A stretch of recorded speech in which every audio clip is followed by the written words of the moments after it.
Hello guys, welcome to my channel. I am Hani, your storyteller.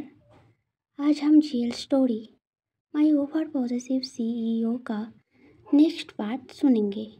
चलिए हम सीधे story पे आते हैं।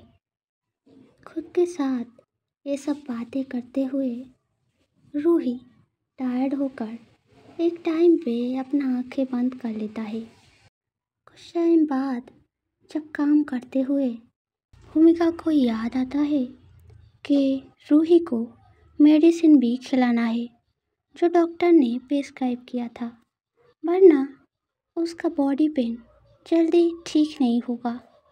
ऐसा सोचते हुए जब भूमिका सिर उठाकर रूही के तरफ देखती है तब उसके फेस पर एक लविंग स्वीट सेटिस्फाइड स्माइल आ जाता है। वो रूही के साथ बिताए हुए पिछले सारे मेमोरियों को याद करते हुए लैपटॉप को साइड रख के रूही के पास आके उसके स्लीपिंग पोस्चर को नज़दीक से देखते हुए आहिस्ता आहिस्ता बोलती है, लुक लाइक मेरे हानि का स्लीपिंग हैबिट अब तक चेंज नहीं हुआ। तुम्हारा यूँ मेरे लिए वेट करते हुए बैठे बैठे सो जाना मेरा हैबिट बन चुका है। तुम्हें पता है इन 1 सालों में मुझे कितना तकलीफ़ हुआ। जब भी मैं काम करते हुए मुंह उठाकर आगे देखता था तो वहाँ पर तुम नहीं होते थे। You know how much its heart यार। ऐसा बोलकर रूही के हाथ को पकड़ के अपने हार्ट के साइड के चेस्ट पर रख के एक सैड स्माइल देकर भूमिका फिर बोलती है, मुझे पता है तुम्हें नहीं पता क्योंकि मैंने तुमको कभी बताया ही नहीं कि तुम्हारा मेरे लाइफ में होना कितना ज़रूरी है। मैं हमेशा काम पे तुमसे ज़्यादा ध्यान देता था क्योंकि मुझे लगता था पहले हमारा फ्यूचर सिक्योर करना ज़रूरी है, बट फ्यूचर के चक्कर में मैंने हमारा बहुत ज़्यादा पास्ट एंड प्रेजेंट गवा दिया। मैंने मेरे रूही के वो प्यार गवा दिया जो मुझे हमेशा बिना एफर्ट के ही बहुत ज़्यादा मिल जाता था। बट नाउ मेरा वही रूही मुझसे हमेशा के लिए भागना चाहती है जो पहले मेरे बगैर एक पल भी नहीं रह सकता था। पर मुझे गलती का एहसास हो गया है। अब से मैं तुम्हारे साथ ज़्यादा से ज़्यादा टाइम स्पेंड करूँगा जिससे तुम फिर से मेरे वही पहले वाले रूही बन जाओ जो मुझसे बहुत ज़्यादा प्यार करता था एंड मुझे छोड़कर जाने का कभी सोच भी नहीं सकता। ऐसा बोलकर भूमिका अपने दिल के साइड के चेस्ट पर पकड़े रूही के हाथ को और भी टाइटली पकड़ता है। इस टाइट ग्रिप के वजह से रूही का नींद टूट जाता है एंड वो अपना आँखें धीरे धीरे खोलता है। ये देखकर भूमिका जल्दी से अपने सैड वॉइस को नॉर्मल करके काम वॉइस में बोलती है, तुम्हें मेडिसिन लेना है, मेडिसिन खा लो वरना बॉडी पेन जल्दी ठीक नहीं होगा। ऐसा बोलते हुए भूमिका टेबल के ऊपर रख के बैग से मेडिसिन निकाल के एक पील एंड पानी का ग्लास रूही के आगे पकड़ती है।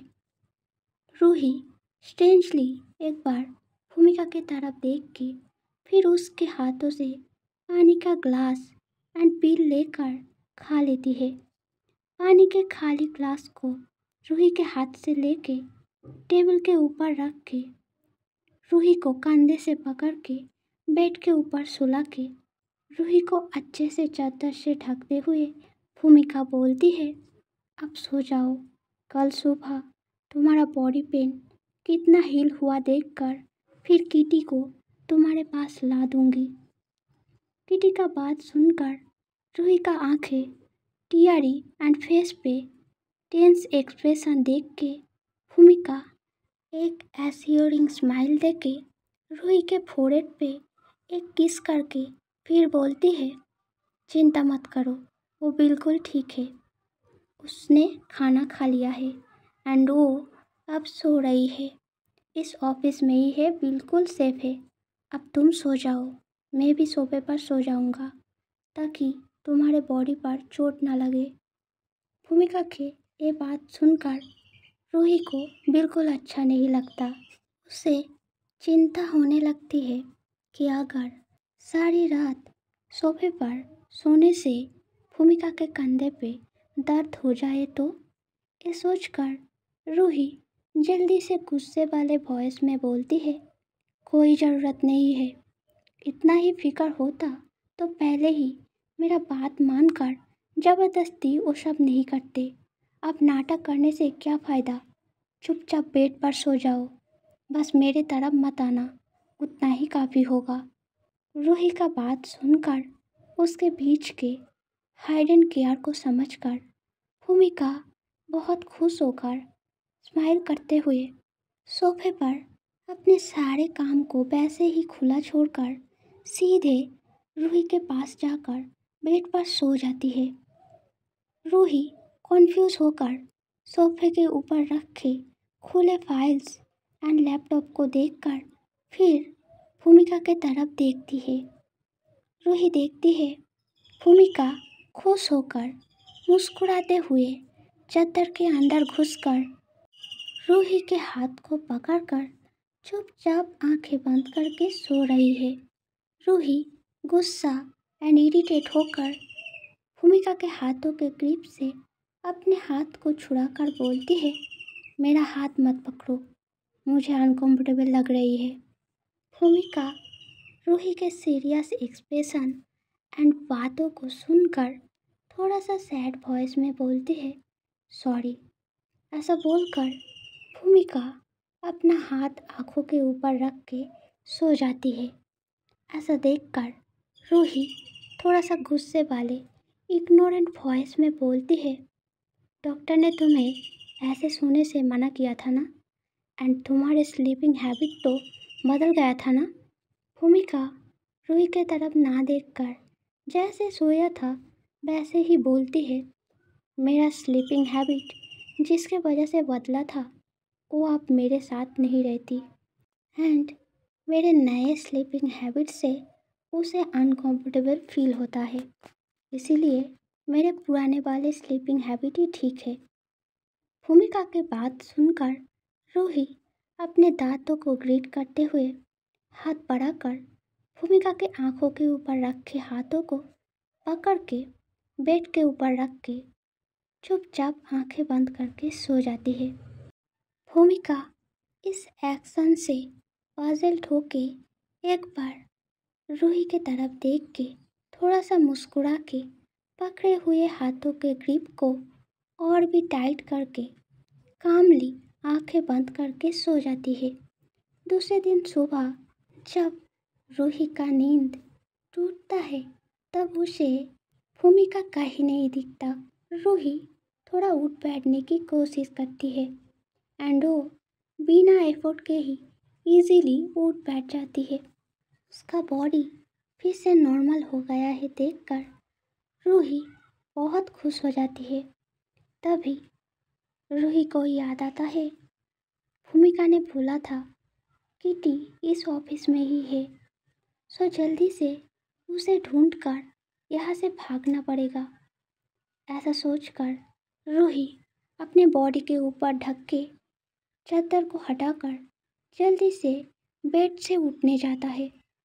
तभी दरवाज़ा खोलकर किटी दौड़ के रूम के अंदर आके सीधे रूही को हक कर लेती है।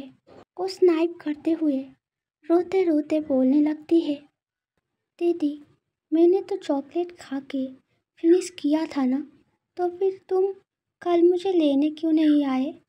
मैंने कल पूरी रात नहीं सोया। आई मिस यू दीदी, आई मिस यू। रूही बच्ची को पैर के पास से उठाकर गोद में लेकर मुस्कुराते हुए किटी के आंखों का आंसू पोंछ कर बोलती है, I miss you too baby. पर तुम कल पूरी रात क्यों नहीं सोए। ये बुरी आदत है। अगर तुम्हारा तबीयत बिगड़ गया तो तुम्हारा सारा फेवरेट खाना एंड स्नैक्स बंद। तब तुम जीत मत करना। किटी पाउट करके बोलती है, ऐसा क्यों? कल रात तुम मेरे पास नहीं थे लोरी सुनाने और काडल करने के लिए, इसीलिए तो मुझे नींद नहीं आया। ये काउंट नहीं होगा क्योंकि इसमें मुझसे ज़्यादा तुम्हारी गलती है। ये सुनकर रूही सीरियस फेस लेकर बोलती है, वाह मेरी किटी मुझसे म्याओ, लगता है तुम्हारा पनिशमेंट बढ़ाना पड़ेगा।